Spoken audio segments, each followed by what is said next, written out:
Ah, and there it finally kicked in. All right, so uh, now that we've begun the recording, I will do the quick reintroduction that, hello, my name is Bob Taylor. I am a youth services librarian with the Pierce County Library System, and with me today is author Jaya Ramesh. Uh, Good morning, Jaya. Good morning. Thank you for having me here. Yes. Uh, One of the reasons that, no, so we're here today to discuss parenting at the intersections, raising neurodivergent children of color. And this is a book that was brought to my attention by one of my co-worker librarians here, Laura, whom I wish was able to be in attendance today, but had moved on to another responsibility. And so I am delighted to be able to have this conversation with you. And obviously, there are a number of places where we could begin. One of the natural questions that I think comes to mind is what, of course, prompted you, Jaya, to write this book or to co-author this book? Yeah, thank you for that question. So I just want to begin by first naming that I'm calling in from so-called Kirkland, and I'm in the unceded lands of the Duwamish, and that this book was written with my co-author and dear friend, Priya Saral. She could not be here today, so I just want to acknowledge that it was a co-written book, firstly. And we were invited to write this book because there's really no literature, no books, parenting books that speak to this particular intersection. And as a parent myself, when my older child first got diagnosed with both ADHD and giftedness is also neurodivergence, which sometimes people are surprised to hear that. My husband and I spent a lot of time looking for resources to really understand, because we come from India. We're from an immigrant background, and this all felt really very new and didn't know what to make of it. And there was some concerns about stigma. And so we were in our own unlearning process about messages that we had gotten about difference. But every time we looked for resources, there was a way we felt really sort of unseen in our experiences and the complexity of raising a child that is racialized as brown and also neurodivergent. And then us as parents too, and just sort of how we are being read in, are we doing a good enough job parenting? So there's a lot of complexity. And so when this opportunity came up, it had been almost 8 or 9 years since my child first got diagnosed. And so I think I had gone through a lot of my own processing and understanding, and similarly for my co-author, that we felt also coming from a lens of mental health and therapy and just working with clients that are also navigating this path. We wanted to offer a book not about our expertise, like that, as if we are the experts on this, but more a book that was a container to uplift the stories of families across the country who are navigating it. And we interviewed over 30 families who generously gave us their time and care about sharing these stories, because of how important it is for parents raising neurodivergent children of color to not feel alone. Right. Yeah, so that's a little bit of Absolutely. the background. And I should make the point for any of our guests today who are present with us in the moment, please feel free if you have any questions, if you require any technical assistance, enter your questions into the chat. We want this to be able to be something where you feel that you're able to engage, because I can speak to my own experience as a person who would generally be classified as neurodivergent. But I also would speak to my experience as as a youth services librarian, and I've worked for years seeing families of many different backgrounds coming into the library. And what I ask myself is, how is it that we can make those families feel welcome, particularly when, as librarians, we sometimes fight the stigma or the stereotype that this is a library. There are special rules. If you come in and you're being disruptive or loud, if you that there's going to be someone who has to come along and shush you, Mhm. and that's not, first of all, that's not what we want for any of the kids who are coming in. We want it to be a place of love and discovery and Mhm. joy, and where they don't feel that they need to be restrained. And as well, the parents, we see that they have that concern in themselves when they enter the library, this public space, that are my children being too loud? And they're trying to make sure that they aren't drawing attention to themselves. So I guess the question there is, how is it that uh, educators, public librarians can create welcoming spaces where it's acknowledged that people who,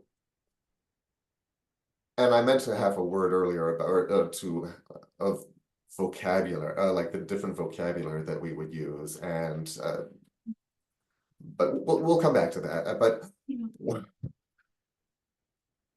how can we create a space that acknowledges that not only are you coming in with a child who may be overstimulated or stimulated in a way that causes them to have that burst of excitement and not have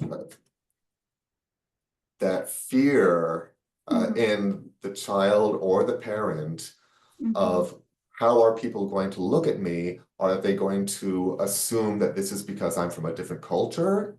Are they going to Mhm. assume that there's something wrong with my child?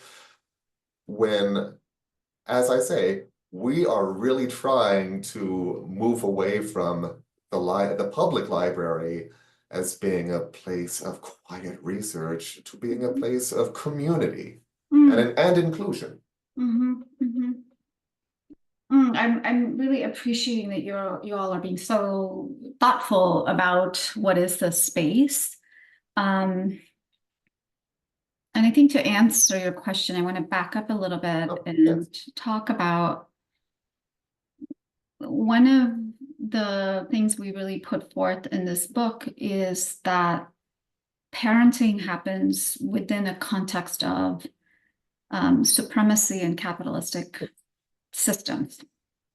So parents, in many ways, are enlisted in parenting to uphold those systems. And so when you have a neurodivergent child, there's sort of an invitation to actually really start looking at the messages we get from supremacy culture, capitalism, ableism, all of those big structures that we live under, like really examine that.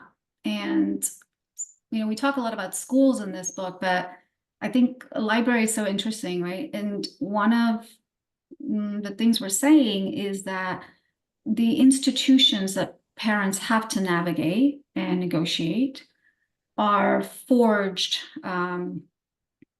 in that crucible of supremacy and capitalism. They also uphold those values. So the policing essentially of bodies and minds, right, that different institutions can do, whether it's the school, sit straight, walk in a straight line, be quiet in a library, it's a form of policing, right? And so what you're really starting to then investigate and inquire into is like, where did this rule come from? Why are we so loyal? Why is there so much fidelity to these rules? Who does it serve? Who doesn't it serve? And what might it be like to lead creating spaces from the needs of those most marginalized by this world? So looking at it from the perspective not only of neurodivergence, then from gender, from different religious like just there's so much, right? Like coming really from that place of who's most impacted, and if we serve the needs of those, then it's going to be really inclusive for everyone. Yeah. And I think just to go back to part of what you had said there, I had been, kind of thinking in advance that right now, this seems especially relevant at this kind of present moment in time, considering how immigrants are being highly scrutinized by a significant segment of the national media. And uh, from a personal perspective, I would say a little unfairly so, but how do you think that, well, I don't want to like put words in your mouth, but to me, it seems like that would heighten even further that tension of when you are viewed as an other or when you're unfamiliar with the customs.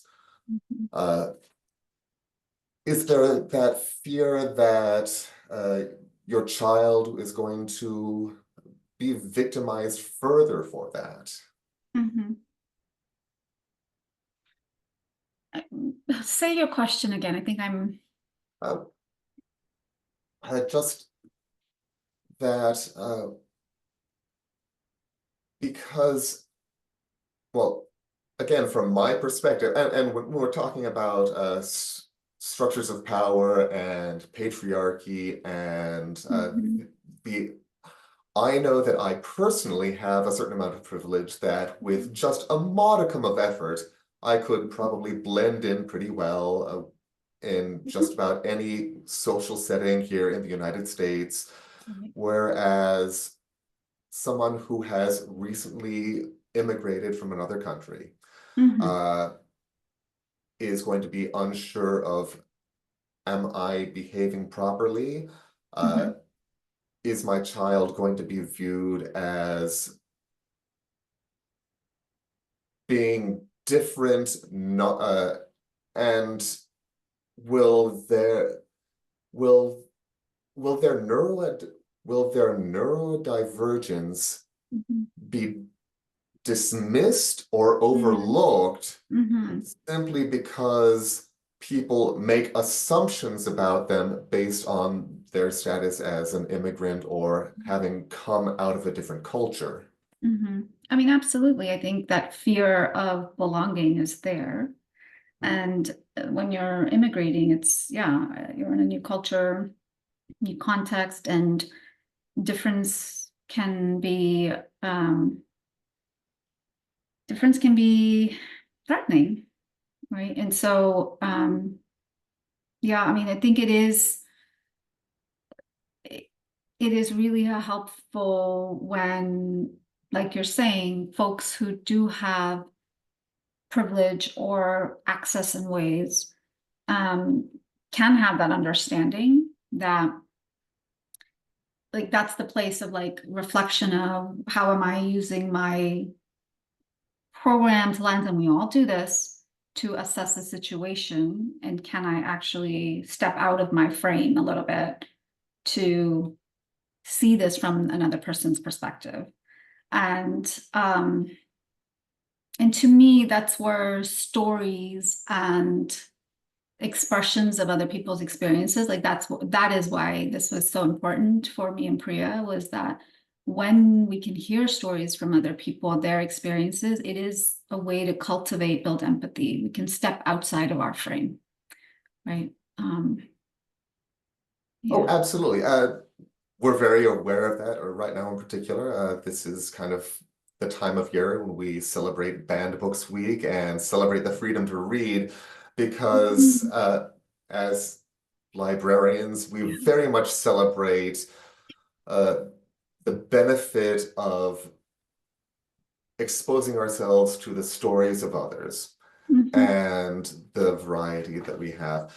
Actually, I do want to, with that in mind, go back. I know I had mentioned, like just even at the beginning of your book, there's kind of Mhm. this discussion of vocabulary Mm. and how neurodivergence uh, is often self-identified as a disability, but I was very interested in the book's attempt to refocus not just on whether or not a person is deemed as high or low functioning, but on the Mm. amount of support Right. that they require to adapt to various situations. Mhm.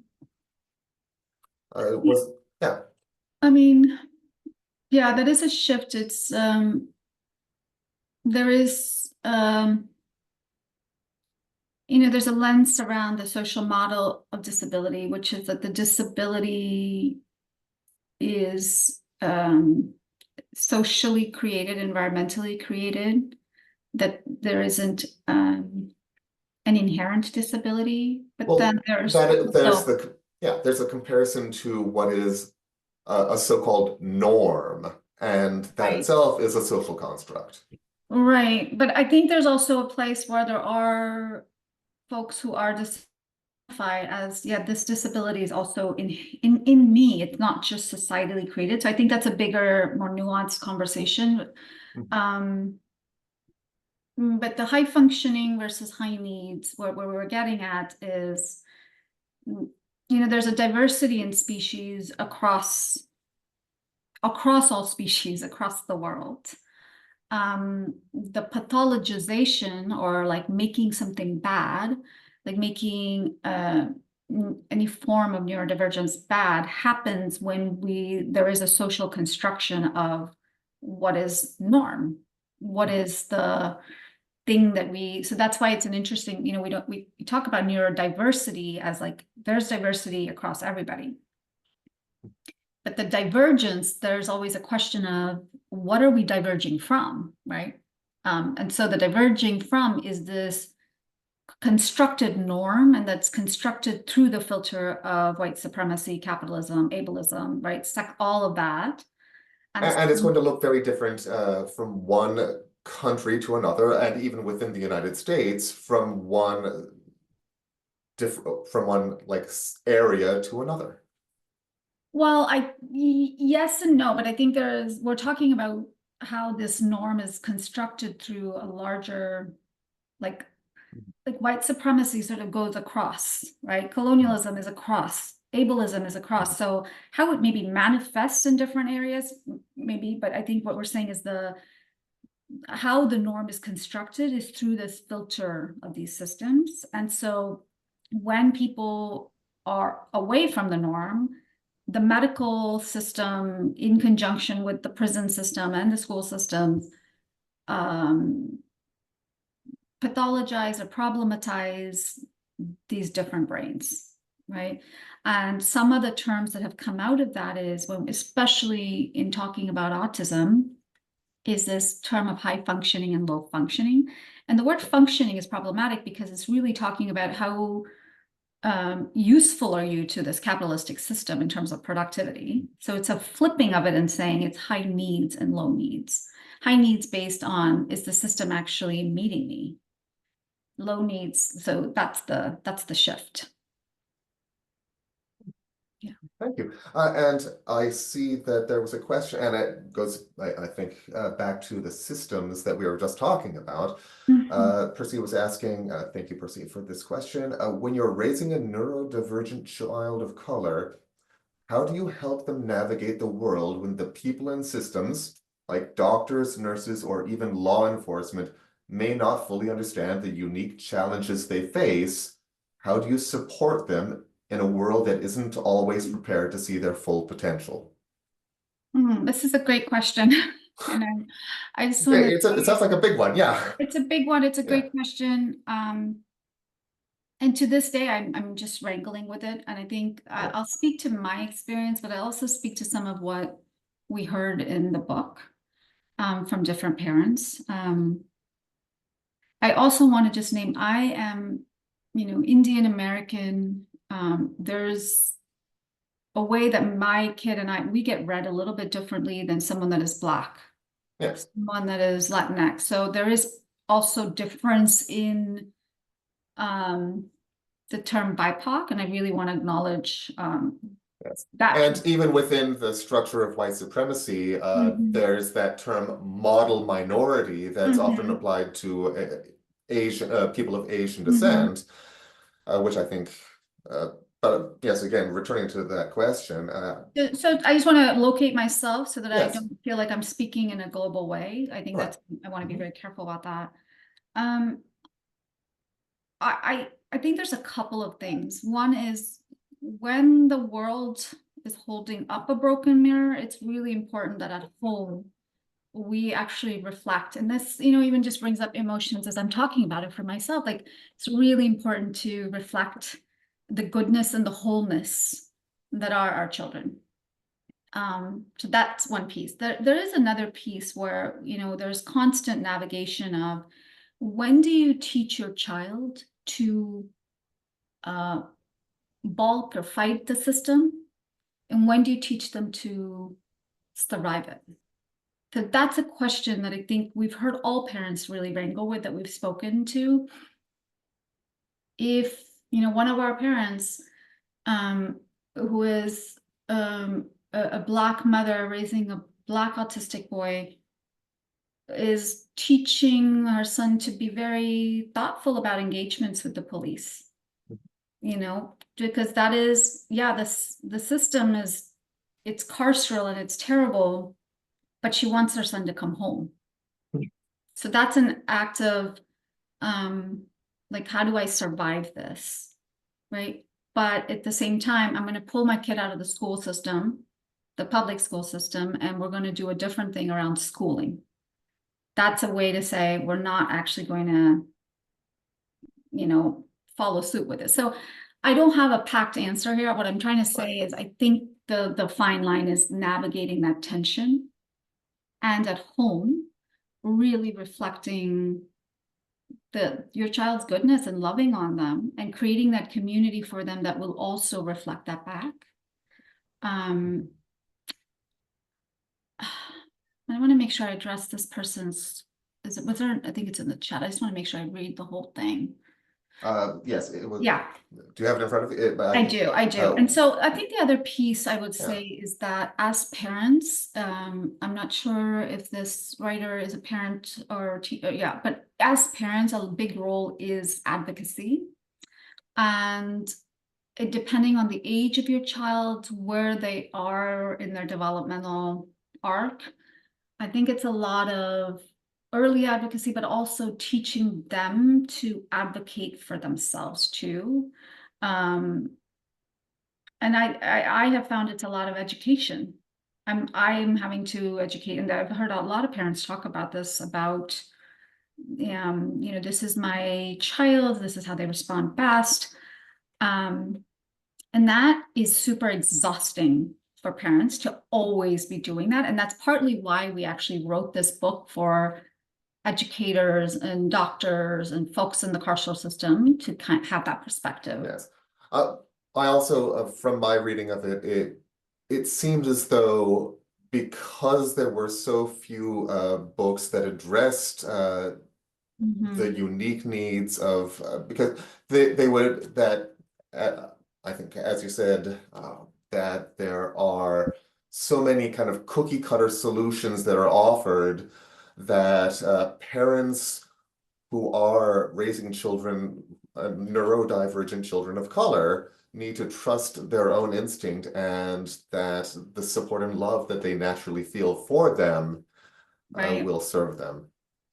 Yeah, I mean, there's this piece where I think we're made to doubt our own instinct and our intuition. We're disconnected from our ancestors through these processes of colonialism and white supremacy. And so things that might have actually, like the wisdom that comes from that is cut off. And then there's a way that kind of capitalism jumps in, capitalizes on that doubt and offers solutions. And, that, so we really wanted to step away from that role, but really give parents more a compass or a framework to engage in their own intuition and their own knowing about, and also a process of unpacking where they may be stuck in meeting their child, because we've also been passed down messages about how to be, like, when you say go to the library and be quiet, like, yeah, I mean, that's something that was really drilled down, but I've had to really think about why. Who's it serving? Like, whose agenda am I loyal to? You know? As a Again, in response to that, as a youth services librarian, I do story times for preschoolers and toddlers, and Mhm. I see families come in, and there are children who, even based on age and they may or may not at some point have a diagnosis, but they don't. Not every child is going to conform to the kind of expectation that the parents seem to bring in with them, that we're going to sit in a circle, we're all going to be quiet while Teacher Bob presents a book to us, and you're going to sit quietly and listen. But there's invariably at least one child, usually more, that wants to stand up, come right up, touch the book, and like kind of turn the page and go back to the previous one. And I'm often finding ways to say, yes, we can, because I don't want the parents or the child to feel that their own method of learning, their own method of discovery is invalid in the space Mhm. that we intend to be inclusive. Right, right. Mhm. Yes, but again, Yeah, not my space. If people want to hear me, I can chat all day, but I want to hear what you have to say about. yeah. I'm just wondering if that felt like enough for the person who wrote in their question. Yeah. Oh, great question. Thank you. Thank you. So, um, and I'm not saying your name because I know we're being recorded, so that's why I'm sort of I keep saying the writer. We almost didn't write this chapter on the prison pipeline and the carceral system because it was so big and so heavy on our bodies, but we had to really work through it. And um, there was also the piece where we were both personally coming from a value system around abolitionism, but holding that we actually live in a pretty carceral policed world, and that the reality is parents have to find a way to support, like this person, like Black teenager, in navigating the police. So here's what we learned from our Black parents and the experts in this field when we spoke to them. So there's a couple of things. I know in the city of Kirkland, and I'm not sure where folks are, you can actually call the police department and say there is a neurodivergent kid here. They behave in these ways. So if there's ever calls that come, the police already have that information. Now, saying that, I'm also aware, like, the racial bias towards Black teens, the adultification bias, um, is strong. So I don't, yeah, so there's sort of a risk calculated into that of making the police aware. There's also neurodivergent ID cards that people use, which is a card that your teen or kid carries that basically lists, this is my diagnosis, this is how my symptoms present. These are people to call. Again, if that card is in a wallet, right, like your kid's gonna reach to get that, police are automatically going to, due to bias, going to react to that. So these are the suggestions, a couple of them that I'm naming that we got. One parent took her kid at the time we were interviewing, was a littler kid, like 4 or 5, and often ran away. And so she actually went and had her meet the police in her area that she lives. And so that was a way. There are some I think there are some departments, and I'm not sure if that's true in this state, but that are doing trainings around neurodivergent for police officers, because what's happening is the presentation looks like defiance or willfulness, and add to that racial bias, it's like a recipe. So so without knowing your teen and you know what yeah, like what might be specifically appropriate for them, I mean, these are some initial suggestions. But I also just really, I mean, for what it's worth, I really want to validate that fear that I've heard so many Black parents speak to. Every time my kid walks out, I'm so scared. I don't know if they're gonna come back, right? And then add to that neurodivergence, it's a very palpable and real fear. Thank you for that question. So were there any other questions in the chat right now?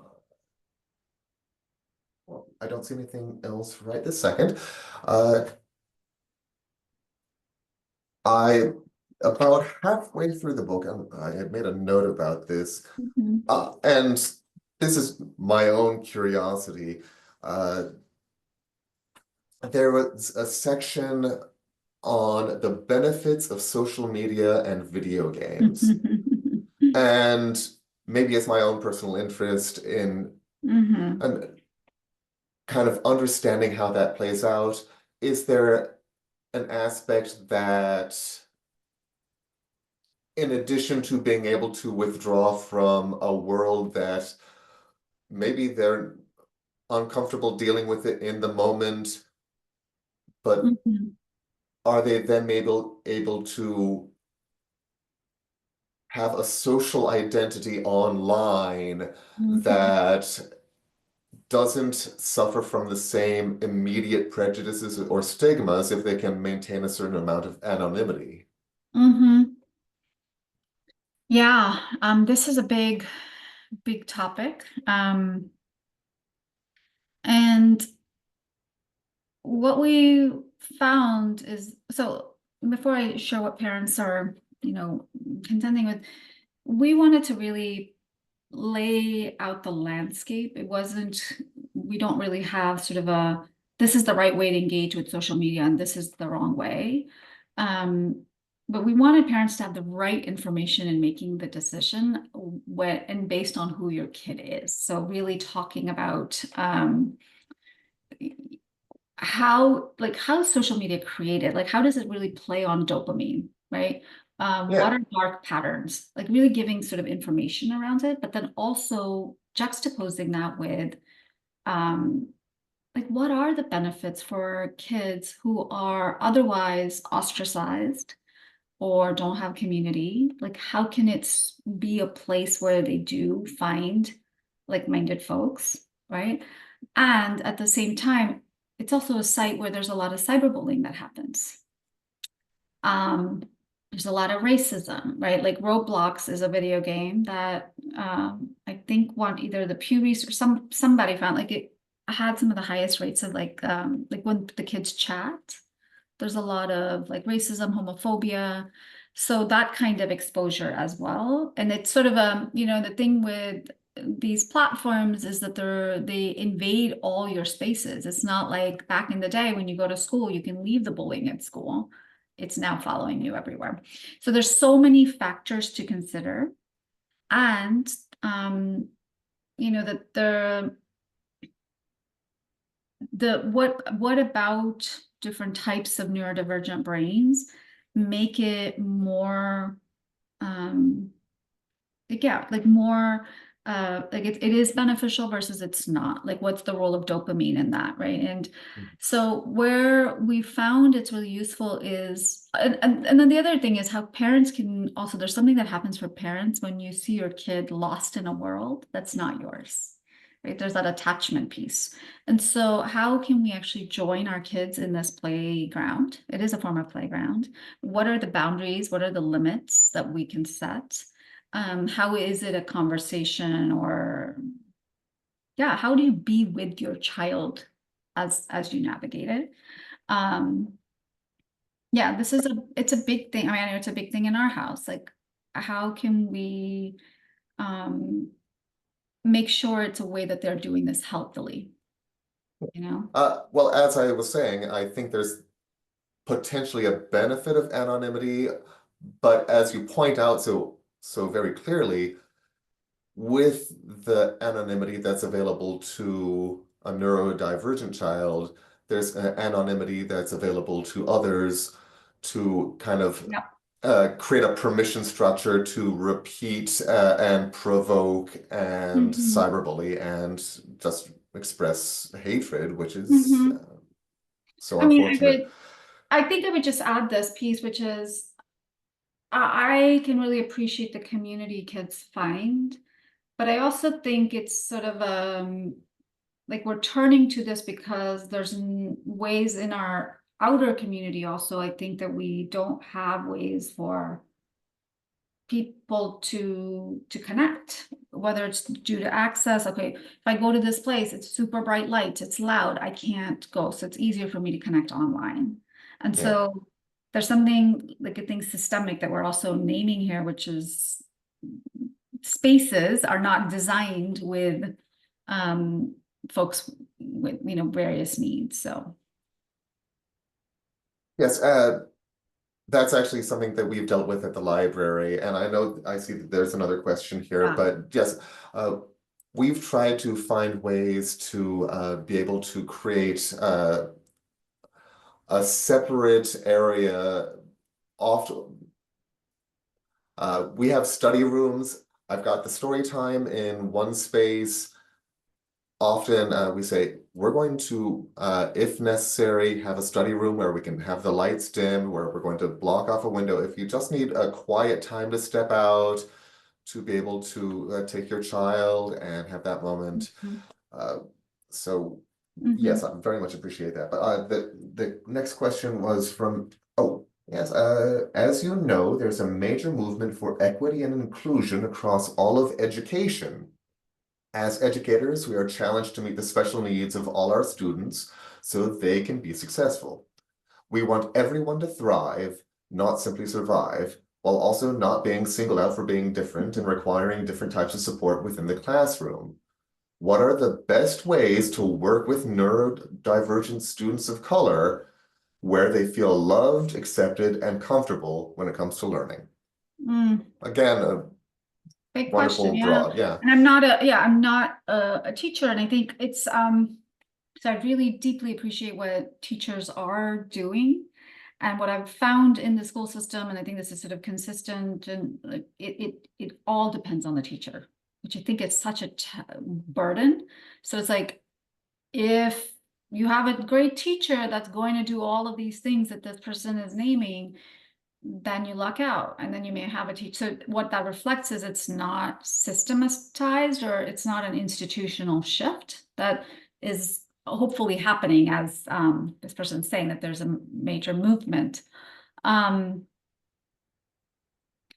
you know, similar to, I think, what we've said with parents, is that investigation around where are my biases, where are the ways that I'm upholding certain values that doesn't actually serve the kids, right? I think that's a big part, I imagine, even for teachers, of like, why does this student trigger me more than that one? What's that about? But this is a really tough question, and I know teachers I have spoken to who are using universal design based learning. Again, this idea of like if we come from designing our work and our curriculum from those who are the most marginalized, may have higher needs, then we actually end up serving everyone. Um, it doesn't have to be pointed out like this is the kid that needs bigger text or assignments chunked or, you know, all the different accommodations. But it's that if we come at it for everyone from that lens, then it can't hurt. So yeah.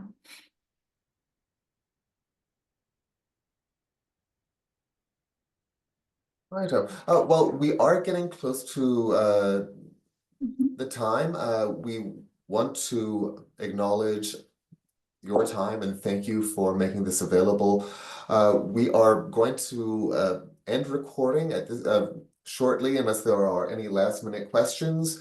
And of course, also to ask you, Jaya, is there any last minute thoughts that you have before we kind of show off recording and have a chance to just have a quick chat? Sure, yeah. Yeah, I mean, I think I'll just say this is a bit of an unconventional book in that it's at least unconventional in a parenting book. It doesn't have prescriptions. It doesn't have the 1, 2, 3 steps you got to do. Um, and I can imagine that might be frustrating, like in the midst of parenting. But what we're really gesturing, pointing towards is a shift um, in moving away that like that the answer is out there. It's it's a lot of the self-work in community that we have to do to meet our kids, and that we actually have intergenerational ancestral wisdom that can support us along the way. So there's a lot of reflection questions, somatic practices, just to get in touch with that. Um, yeah. And absolutely, once again, parenting at the intersections, raising neurodivergent children of color, available online and at your local library. Mm. Uh, but I think it's worth buying a copy of your own because there are so many of those as kind of personal narratives, and I very much enjoyed the style of being able to see stories being told and with names changed again for Sure. yeah, Yeah. but being able to kind of have my eyes opened to a different world. Thank you. Thank you for having me. And I really appreciate the questions that came in. Yeah. So we are, as I say, going to stop our recording at this time.